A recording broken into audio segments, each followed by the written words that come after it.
जी hello दोस्तों, मैं हूं कमर सीमा। और दोस्तों, जिस तरह कि आप देख रहे हैं, मेरे साथ मौजूद हैं साजिद तार साहब। तार साहब, सबसे पहले तो आपके वक्त का बहुत शुक्रिया सर। माय प्लेजर चीमा साहब, थैंक यू सो मच। तार साहब, आज बड़े अच्छे लग रहे हैं, बड़े शाइनिंग लग रहे हैं। पहले तो कॉम्प्लीमेंट्स। और तार साहब, आज भारत के अंदर एक आपको पता है इम्पोर्टेंट डे है, रिपब्लिक डे मनाया जा रहा है। फ्रांस के सदर आए हुए हैं भारत में। तार साहब, ये जो इनविटेशन है वो जो बाइडेन को दिया गया था।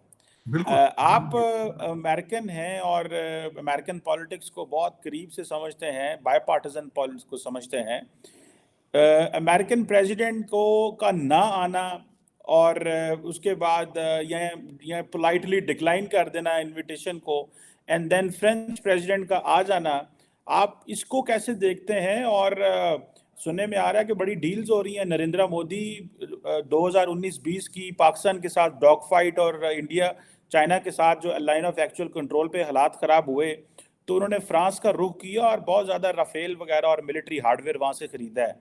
How do you see these developments? And बड़ा रोड शो हो रहे हैं, बड़ी एक साउथ एशियन कंट्री के अंदर इस तरह सड़कों पे फर्स्ट वर्ल्ड के लीडर का घूमना बड़ी बात, मैं इसको बड़ी ऑप्टिक्स हैं। आप इसे कैसे देखते हैं? चीमा साहब, मैं इसको जिस तनाजर से, एक तो मैं सिमिलैरिटीज बताऊंगा कि कुछ तो खैर आपने खुद भी जिक्र किया है उसका, लेकिन कुछ और भी और मजीद सिमिलैरिटीज हैं फ्रांस की और भारत की एक दूसरे के साथ। लेकिन जो बाइडेन के लिहाज से अगर देखा जाए तो वो उन्होंने बहाना तो किया था कि एक दूसरा उनकी सेहत भी इजाजत नहीं देती उनको ट्रैवलिंग की भी इतनी कि वो इज बहुत ज्यादा वो स्टेज से उन्हें नहीं पता होता कि दरवाजा किधर है, तो वो फ्रांस जाना तो बहुत बड़ी बात थी। पता नहीं शायद ये नहीं वजह थी, या फिर मैंने आपको पहले बताया था कि एक रीग्रुपिंग भी हो रही है, जिस ना सिर्फ बाइडेन साहब का इस इवेंट में ना जाना, डॉक्टर जयशंकर का रशिया का दौरा, डॉक्टर जयशंकर का ईरान का दौरा, ये सारी चीजें जो हैं वो अगर जोड़ी डार्ट्स जोड़ी जाए तो रीग्रुपिंग हो रही है इस वक्त। लेकिन सिमिलैरिटीज विद द फ्रांस, एक तो मैं 60s के अंदर जो मिराज तैयारे दिए, और सबसे पहले वहां से मैं इसको इसको शुरू करना चाहूंगा। उसके बाद आपको पता न्यूक्लियर फ्यूल जो था वो 1982 में देना था अमेरिका ने, लेकिन वो बैकआउट कर गए, फिर फ्रांस ने दिया उनको। तो फ्रांस के साथ उनके रिलेशनशिप जो है वो, और इस दफा भी वो 6 न्यूक्लियर प्लांट जो है वो दे रहे हैं इंडिया को, ये बात चल रही है। और मजीद इससे ज्यादा आपस में उनकी अंडरस्टैंडिंग है, जिसमें वो फ्री ट्रेड की बातें हो रही हैं एक दूसरे के साथ। और उसके उसमें वो जो मैक्रा है काफी एक्सपेक्टेशंस लेकर आए हैं। और लेकिन अगर इस बात पे लाजमी हमें ये इत्फाक करना पड़ेगा कि अमेरिका और भारत की जो है वो दूरियां हो रही है, इसमें कुछ है। अच्छा, वो चांस क्यों ले रहे हैं? हालांकि अगर देखा जाए तो भारत और अमेरिका के अंदर 191 बिलियन 191.8 बिलियन डॉलर का ट्रेड है, जो कि एक बहुत बड़ा ट्रेड है। चाइना के साथ उनका 135 बिलियन का ट्रेड है, अमेरिका के साथ 191 बिलियन डॉलर। अब वो चांस किस चीज पे ले रहे हैं जो सबसे ज्यादा उनको यूनिक बनाता है? एक तो भारत की अपनी geographic location towards next to China और ताइवान के साथ। दूसरा, उनकी इकोनॉमी की ग्रोथ उनको लेवरेज देती है। तीसरी सबसे ज्यादा स्ट्रांग जो उनको लेवरेज देती है, वो अमेरिका के अंदर भारतीय डायस्पोरा है। हर बड़ी कॉरपोरेशन का सीईओ भारतीय। आपने देख लिया है आज, उसको छोड़ दिया, कैमला हैरिस को छोड़ दिया, आज रिपब्लिकन साइड पे भी जो दो कैंडिडेट थे, विवेक रामास्वामी, और अभी तक जो कैंडिडेट सामने खड़ी है मैडम रंधावा जो है, निकी हेली, आज भी वो भारतीय निजात है। तो इससे आप थोड़ा सा ये अंदाजा लगाएं कि आप उनके पास लेवरेज है, उनके पास रूम है, तो तभी वो चांस इस चीज का ले रहे हैं। और दूसरा, इसमें मैं समझता हूं कि जो दौरा हुआ है एनुअल मैक्रा का, इसको मैं बड़ी डिटेल के साथ देख रहा था। एक तो मोदी साहब की स्ट्रेटेजी, जो कि मैं समझता हूं बड़ी अच्छी स्ट्रेटेजी है, कि वो न्यू दिल्ली में नहीं रहते, अब लेके लोगों को बाहर जाते हैं, जिसकी मैं मिसाल ये देना चाहूंगा कि ट्रंप साहब को अहमदाबाद ले गए थे, यूए वाले जो शेख साहब थे उनको वो गुजरात ले गए थे, जापान वालों को बनारस ले गए थे। और दूसरा जो मैं उनकी अप्रिशिएट ये बात करूंगा कि जब वो उन्हें हवा महल के पास जो दुकानों पर लेकर गए, वहां से उन्होंने राम मंदिर का रेप्लिका लेकर दिया। जब वो दे रहे थे तो यूपीआई के को उन्होंने फिर दोबारा बात की कि लेरा जो पे है उसके साथ जोड़ा जाए दोबारा। इसको मैं कहूंगा स्ट्रॉन्ग लीडरशिप, मार्केटिंग। मार्केटिंग, कि उन्होंने यूपीआई को फ्रांस के लेरा पे के साथ, लेरा पे जिस तरह भी उसको उसके साथ जोड़ने का उन्होंने कहा। और ये इसी बात का जिक्र वो अपने फ्रांस के दौरे में भी करके आए थे। तो दर हकीकत कौमें ऐसे नहीं बनती, कंट्री ऐसे नहीं बनते जब तक उनको लीडरशिप जो है वो प्रमोट ना करे, वो जब तक प्रमोट ना करे उनको। और मैं दुख के साथ कहूंगा कि आज मेरे वतन अजीज के अंदर नवाज शरीफ साहब के जलसे में जिंदा शेरों को तो लाया गया है, चीते भी लाए गए हैं, लेकिन किसी के मुंह से दो लफ्ज नहीं निकलते कि मुल्क को पांव में किस तरह खड़ा करना है, इकॉनमी का क्या होगा, कौम का क्या होगा। दूसरा एक बंदा है अंदर बैठा है, मैंने उसका नाम रख दिया है खान अकेडमी। उसका नया नाम खान अकेडमी इसलिए भी रखा है कि उसने अगले दिन फिर सोशल नेटवर्किंग के ऊपर जलसा किया और कहते हैं 5 लाख लोग आए थे। फिर ऑनलाइन ही इलेक्शन करा ले, ऑनलाइन ही पाकिस्तान बना ले, फिर मैं तो ये समझता हूं। लेकिन देखें, मैं बहुत बड़ा फैन हूं खान अकेडमी का। वो इसलिए अमेरिका के अंदर Khan academy is a house hold name. मेरे 4 बच्चे यहां पढ़े हैं जिन्होंने टोफल की तैयारियां की हैं, जिन्होंने जी में सेट की तैयारियां की हैं, जिन्होंने मैथ की तैयारियां की हैं। एक भारतीय निजाद एक लड़का आया, यंग बच्चा, जिसने खान अकेडमी की बुनियाद रखी। आज he is living in every home in America. Khan academy क्या ही अच्छा होता है। ये ऑक्सफोर्ड का ग्रेजुएट जो है, जो जूनियर मैकियावेली है, ये 5 लाख लोगों को तुम जलसों में ले आते हो ऑनलाइन, तो उनको ये नहीं बता सकते ऑनलाइन ट्रेड किस तरह करना है। इनको ये नहीं बता सकते हो कि ड्रॉप शिपिंग क्या होती है। इनको ये नहीं बता सकते हो कि अमेज़न पे ट्रेड किस तरह किया जा सकता है। अपने बच्चे लंदन में बिठा के इनको जिहाद की तैयारियां कराते हो सुबह शाम। आज मैं जब ये सारा कुछ इसके बारे में पढ़ रहा था कि मेरे मुर्शद पाक जेल से अंदर एक तो इतवार किसी ने कह दिया, मेरा ख्याल पीर बादशाह ने किसी ने कह दिया इतवार जो है आपके लिए बड़ा अच्छा दिन है। अंदर से नारे लगा रहे हैं इतवार को निकलो जला दो नारे कर रहे हैं। इतवार के पे बड़ा जोर लगा रहे हैं इस वक्त मुर्शद पाक जो है। लेकिन मुझे आज मैं इसके बारे में पढ़ रहा था तो 1,25,000 कमिटेड इनका जांबाज है जो ऑनलाइन बैठा रहता है, जो टिकटॉक वॉरियर है। अब उनके 5 भी अगर जाली अकाउंट आप पकड़े उनके, तो 5 लाख तो पूरे हो जाते हैं। पहले पेड थे ये सारे, अब पता नहीं आज भी पेड हो गए। कोई पैसा तो बहुत है ना जी, पैसा तो अन्नी पई है ना, अन्नी पई। यहां से भी जा रहा है, अमेरिका से भी। ये शौकत खानम हॉस्पिटल का भी बड़े गप्पे। फिर लुटा पैया ने आईएमएफ के पैसे भी बांट कर गए, जाती दफा सुना था, ये अपने एमएनएस को दे गए थे तरक्याती मंसूबों के लिए। तो वो सारे इधर ही जा रहे हैं, टिकटॉक पे और ट्विटर पे ही सारे। लेकिन साथ जब मैं देखता हूं भारत के अंदर जिस तरह चीजें हो रही हैं, जिस तरह उनका द फ्यूचर प्लानिंग है उनकी, तो जब मैं अपनी तरफ देखता हूं तो दुख होता है। और तो कोई और वो मेरा फिर ये एक यही, मैं इसी बात पे जख्मी हूं कि दुनिया का हर कंट्री जो है वो हमारे पास से गुजर रहा है हारन देकर। हारन देकर वो तो और जहाज लग गया और वो लैंड किया उन्होंने राजस्थान। जारी बात है पाकिस्तान से तारड़ साहब गुजरे होंगे, तो तू हारन में जाके डर गए। हाँ, हारन बजा, हर कंट्री हारन बजा के गुजर रहा है।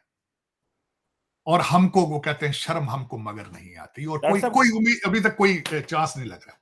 कॉन्टिन्यूटी देखें कि 1998 से उस वक्त के जो फ्रेंच प्रेसिडेंट थे याक शराक, तब से लेके इंडिया के कम से कम 25 साल हो गए स्ट्रेटेजिक पार्टनरशिप है। ये कॉन्टिन्यूटी है हमारी। चीन के साथ वो पैडिचंग की स्ट्रेटेजिक पार्टनरशिप है, वो भी चीनी कभी नाराज हो जाते हैं, कभी राजी हो जाते हैं।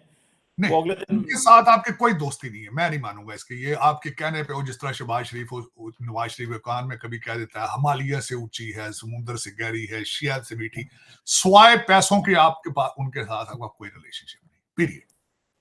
आपका इस वक्त दुनिया के किसी भी मुल्क के साथ रिलेशनशिप नहीं है जहां से पैसा नहीं आ रहा। जहां से पैसा ना आए आप उनसे सलाम भी नहीं लेते, आप उनसे शेक हैंड भी नहीं करते। ये आपकी फॉरेन पॉलिसी है। आप दर हकीकत, मैं बड़े वसूख से कहता हूं, आपने पाकिस्तान नहीं बनाया। आपने बिल्कुल पाकिस्तान नहीं बनाया। चीमा साहब, अफसोस के साथ ये कहूंगा, आपके चाइना के साथ रिलेशनशिप होते, आप अगर आपके उनके साथ सिंसियर होते तो सी पैक आज बंद होता। आप उनके लोगों को उठा उठा के उनसे रैंसम पैसे लेते, उनके खिलाफ आपने जो आपने पता है उनके डैम के ऊपर जो आपने चाइनीज का, सिर्फ उस बंदे का कसूर चाइनीज इंजीनियर का ये था कि नमाज का वक्फा कम करो, आपने ब्लास्मी का उसके ऊपर इल्जाम लगा दिया था। दोस्त ममालिक के साथ ये किया जाता है कि $26 बिलियन के पापा जान ले लिए जाते हैं। ये कौन सी दोस्ती है आपकी? करप्शन की दोस्ती है आपकी? कौन सा मुल्क आप बताएं ना करप्शन के बगैर आप चलते हैं? टर्की के साथ रिलेशनशिप है, लाहौर के ट्रैश रिमूवल का ठेका आपने दे दिया था उनको, वो भी करप्ट है टर्क। मैं यहां पे अर्ज करना चाहता हूं चीमा साहब, दर हकीकत आप, क्योंकि आप खुद करप्ट हैं, आप करप्ट लोगों को ढूंढ लेते हैं, आप करप्ट नेशंस को ढूंढ लेते हैं। चाइनीज कल्चर का हिस्सा है करप्शन, टर्किश कौम के उनका हिस्सा है करप्शन। आप उनको ढूंढ लेते हैं जाके, उनसे किकबैक्स लेने और देने के लिए। आप बहुत एक्सपर्ट हैं, क्योंकि उसकी वजह ये है कि this has gone into your bone marrow. अब ये it is hurting you, it will destroy you if you don't control it. Corruption इतनी बढ़ चुकी है, इसको अगर आपने, अब इस कैंसर फैल चुका है बहुत ज्यादा। दो टांगे तो शायद काटनी पड़ जाए, लेकिन वो काटेगा कौन? कैंसर बहुत, आपके पूरी बॉडी के अंदर कैंसर फैल चुका है। चीमा साहब, दर हकीकत मैं देखता हूं, जिस तरह मैं छोटी सी एक मिसाल देता हूं, करप्शन की हालत देखें। आपके मेरा मुर्शद पाक का, इनका जो था डेप्टी स्पीकर जो था सूरी साहब, एक स्टे के ऊपर 3.5 साल वो बंदा हुकूमत करके, एक स्टे के ऊपर। कोई है जज माइकल लाल उसमें खड़ा होता? चीमा साहब, लानत है आपके सिस्टम के ऊपर, तमाचे हैं और मुर्शद हाथ च तरसबी है, ये पीर जे सारियां दा, ओदे गेट न चुमदे ने जाके, कहंदे ने झूठा पानी दरियावां सट्टो। प्लस्तर में चुमदे 3.5 साल उसका डिप्टी स्पीकर, और जिसने आके कॉन्स्टिट्यूशनल डिसीजन लिए, जो खुद स्टे के ऊपर बैठा हुआ था, शर्म ही नहीं आई किसी को। मैं देखता हूं, मैं देखता हूं कहां जा रहे हैं, क्या कर रहे हैं आप। अब daily base press conference jail से हो रही है, ये कौन सी जेल है? कोई देखा आपने किसी जेल में प्रेस कॉन्फ्रेंस डेली हो रही हो? मैसेजिंग चल रही है डेली आके मीडिया जाता है, डेली सारा कुछ चल रहा है, अंदर से आर्टिकल छप रहे हैं। लेकिन चीमा साहब, इस तरह हुकूमतें, पता नहीं आपको कौन चला रहा है, किस तरह आप चल रहे हैं। चल तो नहीं रहे हैं, रेंग ही रहे हैं आप सिस्कियां ले रहे हैं। अब इससे आगे कहां जाएंगे आप? इसको चलना तो नहीं कहा जा सकता, लेकिन अफसोस कि आज मैं जब भी हर किसी कंट्री के बारे में पढ़ता हूं, जाहिर है मैं पाकिस्तानी हूं, तो मेरे ज़हन में तो बात आती है कि पाकिस्तान कहां जा रहा है, लेकिन जा रहा कहां है इसका? कोई जाते तो वो हैं जिनका कुछ साईं वारस होता है, आपका तो साईं वारस ही कोई नहीं। आपने कहां जाना है?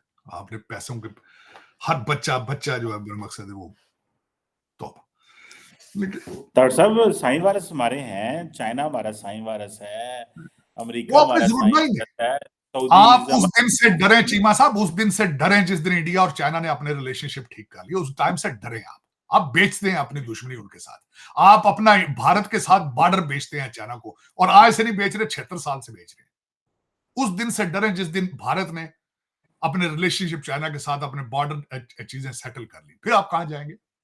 लेकिन अगर डॉक्टर साहब, आपके रिलेशनशिप तो पाकिस्तानियों के रिलेशनशिप तो पाकिस्तान के साथ नहीं है, किसी के साथ क्या होने? डॉक्टर साहब, जिस दिन इंडिया ने चीन से ताल्लुकात ठीक कर लिए, जो अमेरिका और वेस्ट से इंडिया को सपोर्ट आ रही है, वो भी बंद हो जाएगी सारा कुछ। नहीं तो ये तो एक सपोर्ट कौन साइकिल सी? है। नहीं चीमा सब सपोर्ट कौन सी? अमेरिका कौन सी सपोर्ट दे रहा है भारत को इस वक्त? डॉक्टर साहब, वो जो आप तो जितनी आईएमएफ से ले रहे हैं, उनका तो ट्रेड 191 बिलियन का। अगर जितनी मिलिट्री एडवांसमेंट, जितनी टेक्नोलॉजिकल एडवांसमेंट इंडिया को मिल रही है, अगर वो चाइना के लिए इंडिया को तैयार ना करें, तो वो क्यों इंडिया को दें सारा कुछ, अगर चाइना थ्रेट ना हो इंडिया के आगे? चीमा साहब, वो जो दे रहे हैं मजबूरी को दे रहे हैं, सबसे बड़ी बात है। और इंडिया चाइना के रिलेशनशिप ठीक हो गए तो अमेरिका तो वैसे ही मरने पर मारा, अपना बॉर्डर तो बंद कर नहीं सकते, किसी को उन्होंने क्या देना? 15-16 मिलियन लोग यहाँ एंटर कर चुके हैं, 4-4 लाख बंदा एक महीने में एंटर हो रहा है। कोई एक, अच्छा ठीक है, आप बता लें जी मदद करना चाहते हैं अमेरिका, मुझे बता दें पिछले 20 साल में एक सिंगल एयरपोर्ट बनाया हो अमेरिका ने, अमेरिका के अंदर एक हाईवे सिंगल को पिछले 30 साल में बनाई हो। मैं आपको पुल और सड़कें इंडिया की गिनवा देता हूं अभी बैठ के। इकॉनमी इस तरह थोड़ी होती है। अमेरिका के पास अब देने के लिए है ही कुछ नहीं है, देगा क्या किसी को? ये तो आखिरी दमों में फिर, अब मैंने अगले दिन ट्वीट किया था, उसको आप जस्टिफाई कर लें बेशक। इस वक्त अमेरिका ये चाहता है कि भारत चाइना के खिलाफ बढ़े, गल पै जाए, यूक्रेन रशिया के खिलाफ गले पड़ जाए, ये चाहते हैं, और पाकिस्तान ईरान के गले पड़ गए। ये मैंने ट्वीट की थी अगले दिन, या तो आप बताएं गलत। ये अब खुद आज की खबर देख लें, चीमा साहब 2500 बंदा बैठा है इराक में इस वक्त अमेरिकन, अगलों ने कह दिया निकलो यहां से, get the hell out of here. Iraq को, जिसको ये लिबरेट कराने गए थे, जिसमें इन्होंने अमेरिकन माओ के बच्चे मारे थे, ट्रिलियंस डॉलर जिन्होंने करप्शन में खा गए, आज उन्होंने भी कह दिया निकलो यहां से। 2500 बंदा है आज इराक में बैठा है जो अमेरिकन फौजी, उन्होंने कहा निकलो यहां से फौरन। अगर ये हालत हो तो आप कहते हैं वो किसी को देने की सलाहियत रखते हैं? ये किसी को देने की क्या सलाहियत रखते हैं? वो आपने देखा नहीं, टोनी बिल्किन चढ़ा हुआ साइकिल पे हर मिडिल ईस्ट के कंट्री में जाके दो दफा जा चुका, लोग मिलते नहीं है। एमपीएस ने 4 घंटे दरवाजे पे बिठाया रखा, मिला नहीं उसको। इनके हालात क्या किसी को देने के लिए चीमा साहब? हाँ, टेक्नोलॉजी की जो बातें कर रहे हैं आप कि ये जी पटाखे बना देते, भारत को ये देंगे, उसकी सपोर्ट को तेजा बना, ना देता फिर भी उन्होंने बना लेना। वजह क्या है? और यहां भी बनाने वाले अब सारे इंडियन ही है चीमा साहब। अब बल्कि अमेरिका को डरना चाहिए इंडिया से। जिस दिन भारतीयों ने चलाना छोड़ दिया, ये शाम को बैंकरप्ट हो जाएंगे। ये हालत है अमेरिका की अपनी। आप मुझे ये बताएं, अजय बंगा मजबूरी नहीं उनकी? मेरे देखे यहां पे, देखे ना जरा, मैं जिस तरह मैं कह रहा हूं, आपके 2 प्रेसिडेंशियल कैंडिडेट हैं रिपब्लिकन पार्टी के, और दूसरी साइड पे तो लेने हैं। दूसरी साइड पे देख कैमला हैरिस को देखें आप, और कई है, ये तो कुछ भी नहीं है ना। सीईओ देख लें आप, गूगल देखें, माइक्रोसॉफ्ट देखें, अब देखें तो सही ना, तो लाइन भी तो देखें ना।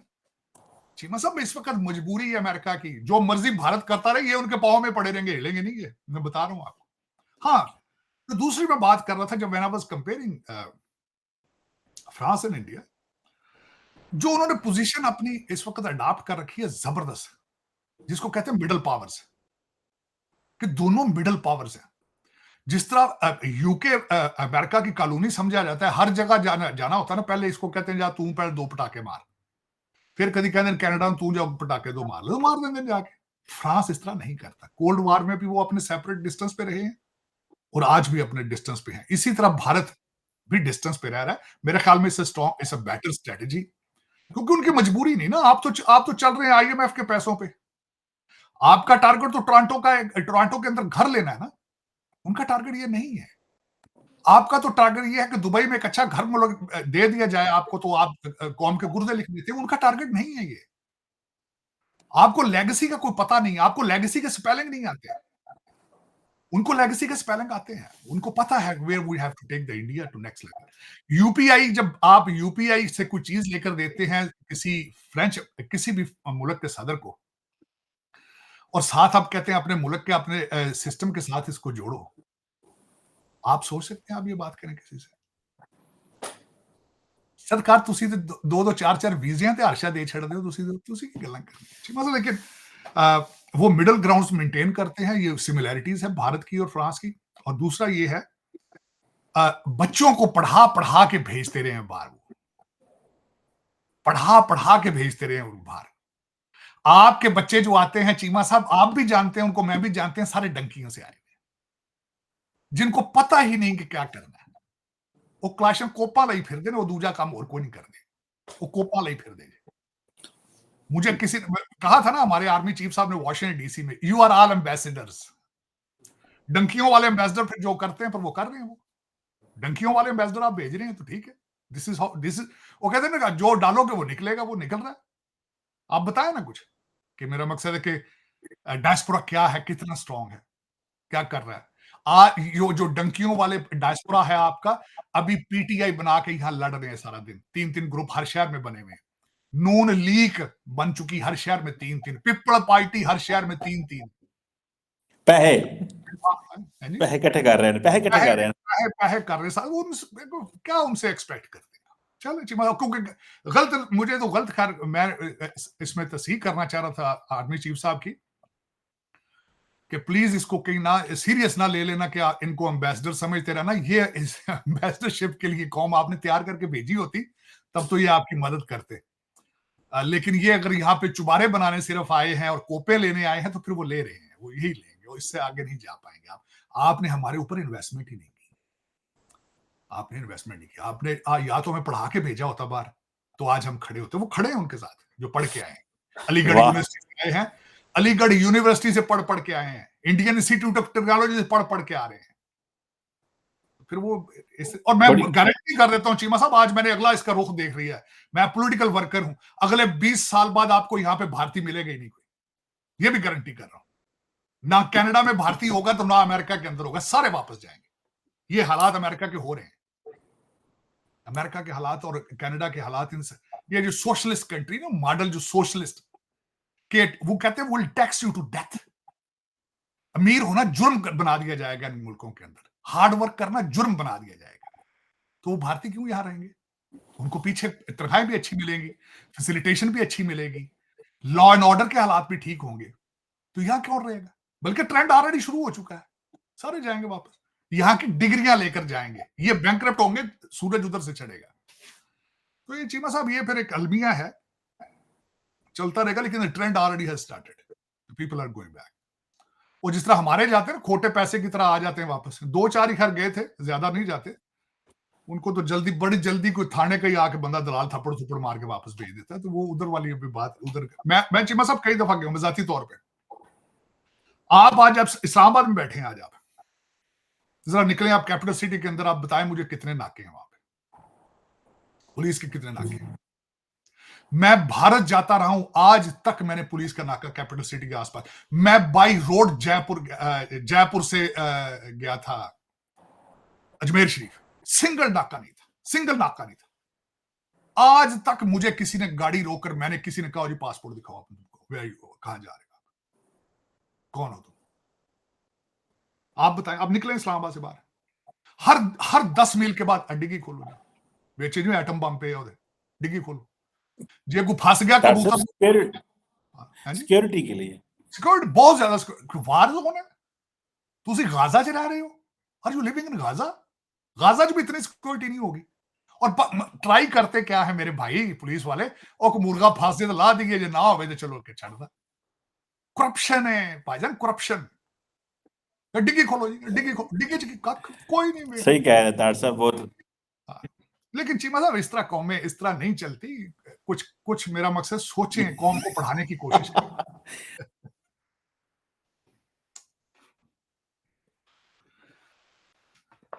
बिल्कुल सही कह रहे हैं तार साहब, बिल्कुल सही।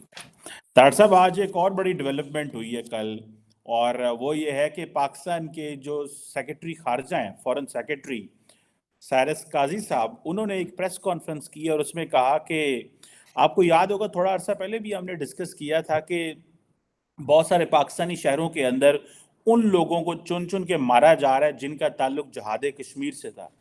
वो एलईटी के लोग होंगे, जमातुल दावा के लोग होंगे, पता नहीं इस तरह की ऑर्गेनाइजेशन से लोग, से कराची से, सियालकोट से। वो भी कहते हैं कि जी हमने 2-1 लोगों की इंक्वायरी की और हमें वो जो ट्रेस हुए हैं वो थर्ड कंट्री में इंडियंस इन्वॉल्व थे, हमने उसके पासपोर्ट डिटेल्स भी सामने निकाल लिए हैं, मतलब वो सारा उन्होंने डॉक्यूमेंट्स दिए हैं।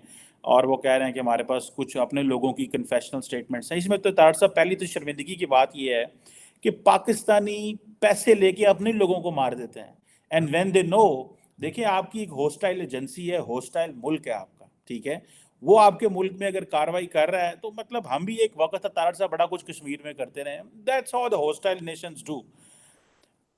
पाकिस्तानी जो है उनको शर्म नहीं आई कि आप किसी होस्टाइल एजेंसी से पैसे लेके अपने लोगों को मार रहे हैं। एक तो जरा इस पे कमेंट करें, और दूसरा, how do you see this prospect? Pakistan कहता है जी कि इंडिया, अमेरिका और कनाडा में भी ये चीजें करता रहा है, बल्कि फिर इंडिया का फॉरेन ऑफिस का भी जवाब आया है।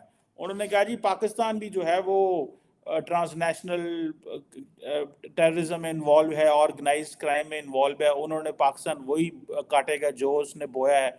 ਉਹਨਾਂ ਵੀ ਅੱਗੂ ਸਾਨੂੰ ਜਿਸ ਤਰ੍ਹਾਂ ਪਿੰਡ 'ਚ ਨਹੀਂ ਲਾਮੇ ਇੱਕ ਦੂਜੇ ਨੂੰ ਕੱਢਦੇ, ਸੋ पाकिस्तान ने भी लामा ਕੱਢਿਆ तो ਉਹਨਾਂ भी ਅੱਗੂ लामा ਕੱਢਿਆ। So how do you see this sir? Cheema से इस पे 2-3 चीजें मैं बताना चाहूंगा जो मेरे खासकर जो मैं इसकी टाइमिंग देख रहा था। टाइमिंग एक तो French president is there, number 1 timing ये थी, उस मौके पे प्रेस कॉन्फ्रेंस की है। दूसरी टाइमिंग ये थी कि इधर जो ट्रूडो साहब हैं उन्होंने स्टेटमेंट फेंकी है कि हमारे इलेक्शन मेडलिंग कर रहा है भारत यहाँ पे, इसकी टाइमिंग अजीब सी है। और दूसरा जो मुझे इस पे थोड़ा-सा तशवीश ये थी, मेरा मेरा ये ज़हन मान रहा था बात इस चीज़ को, मैं समझ रहा था कि आगे फ्यूचर में, और शायद हो सकता है अमेरिका की रिलेशनशिप की वजह से वो चीज़ भी खराब हो चुकी हो। मैं ये समझता था कि Pakistan and Bharat will move forward with it, with some kind of relationship और ट्रेड रिलेशनशिप। 2 रीसेंट स्टेटमेंटें जो आई हैं, उससे लग रहा है कि मूड जो है वो ऑन द अदर साइड। एक तो स्टेटमेंट ये आई थी कि राम मंदिर के हवाले से स्टेटमेंट जो आई थी, उससे थोड़ा-सा अंदाजा लगाया जा सकता है, और दूसरी ये जो आज प्रेस कॉन्फ्रेंस है, इससे दूरियां बनती नजर आ रही हैं instead of getting closer to each other. अब उसमें मैं बताना चाहूंगा कि एजेंसियां एजेंसियां करती हैं, ये कोई पहली दफा नहीं है, जिसमें एक तो रावलाकोट का मर्डर था, दूसरा सियालकोट डस्का का मर्डर था, फिर लाहौर के अंदर एक सिख का मर्डर है, फिर 2 कश्मीरी लीडरों का कराची के अंदर मर्डर है। अभी तक तो सिर्फ 2 लोगों का बताया गया है। जो सिमिलैरिटीज हैं उन दो सारी चीजों की, कि सारी हुई हुई जो है ऑपरेट यूएई से हुई है। यूएई से जो बंदे आते जाते रहे और पैसों का ट्रेल सारा है, बड़े महारत के साथ ये सारा कुछ सोशल मीडिया से ट्रेस किया गया। क्या ही अच्छा होता है, ये पहले पकड़ लिया जाता, मरते ना लोग।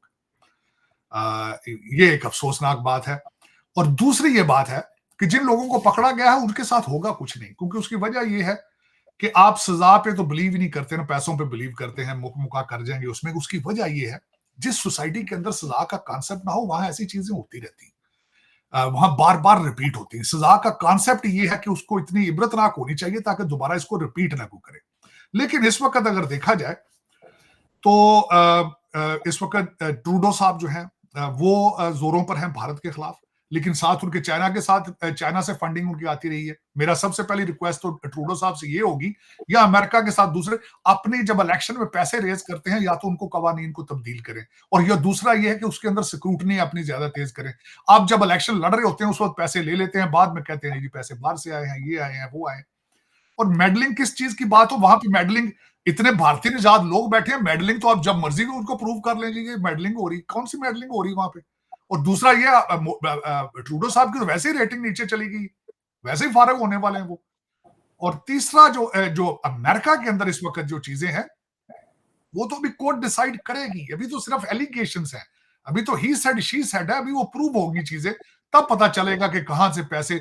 और जिस डेवलपिंग कंट्री के अंदर से वो उनका पकड़ा गया गुप्ता साहब, वहां भी उनके भी हालात बिल्कुल पाकिस्तान जैसे हैं, लॉ एंड ऑर्डर के पैसे लेके हर चीज वो भी कर लेते हैं। तीसरी उसमें जो मैं बात ये कहना चाहूंगा कि चीमा साहब, एजेंसियां क्या नहीं करती, मुझे ये बताएं। अमेरिका की सीआईए ने साउथ अमेरिका के साथ क्या क्या नहीं किया। अब आप उसको छोड़ दें, आपका एक पूरा बंदा इलेक्शन ही लड़ रहा है एक साइफर के ऊपर, ये तो फिर आप कहते हैं ना कि एजेंसियां कर रही।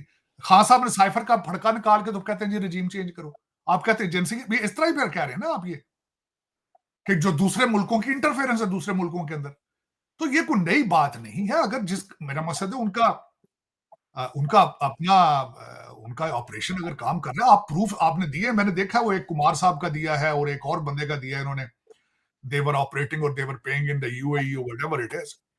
लेकिन ये कि आप उसको फॉलो करें, या तो फिर देखें ना, रेसिप्रोकल आपके साथ रिलेशनशिप ऐसे होने चाहिए जिस तरह के उनको एतराजात हैं कि मुंबई के अंदर हमारे जो हादसा जो चीजें थी, हमें भी सेटिस्फाई किया जाए, उनको भी सेटिस्फाई करें, अपने भी करें। ये सिर्फ एक प्रेस कॉन्फ्रेंस करके या फिर एक मेमोरेंडम दे देना यूनाइटेड नेशंस को, 2 लेटर लिख देने से तो आगे चीजें नहीं, परसू करें उनको।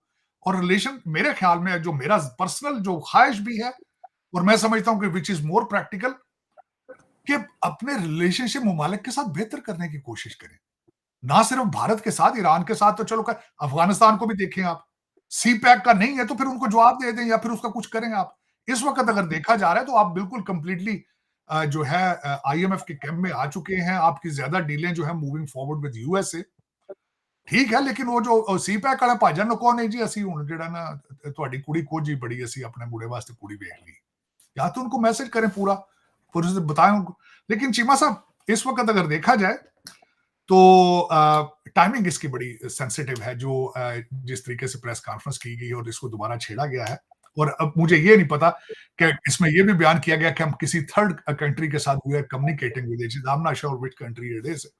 मेरे ख्याल, मुझे तो लगता है वो it will be the US उनके साथ कम्युनिकेट, क्योंकि उसकी वजह यह है कि यूएस के अंदर सिमिलर केस चल रहा है। तो शायद उनके साथ बात कर रहे हो, तो या फिर हो सकता है यूएई की तरफ भी इशारा जाता है कि we are communicating with them at the same time.